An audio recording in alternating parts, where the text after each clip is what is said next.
Dalyan'ın tekne turlarının kalktığı yer.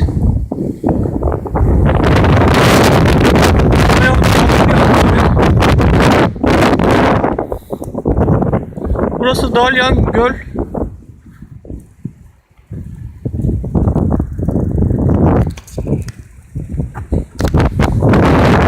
Burası Dalyan Göl.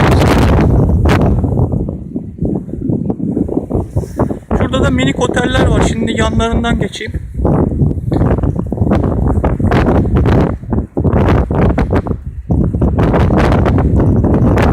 Minik oteller.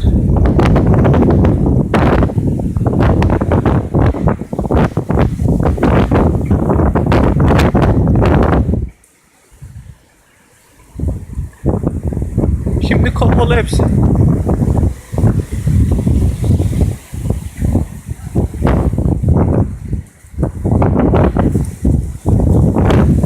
Selamünaleyküm.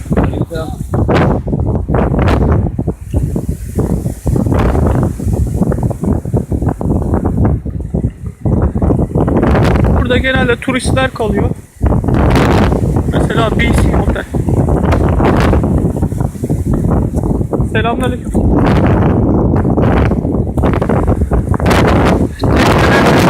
Çok rüzgar var.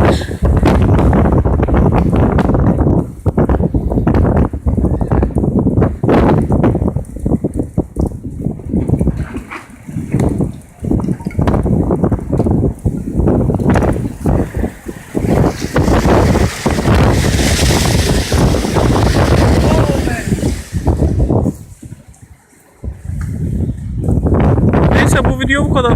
Burası Dalyan'ın minik otel kısımları işte. Ana yanında da adam var. Yani heykel. Evet. West Side.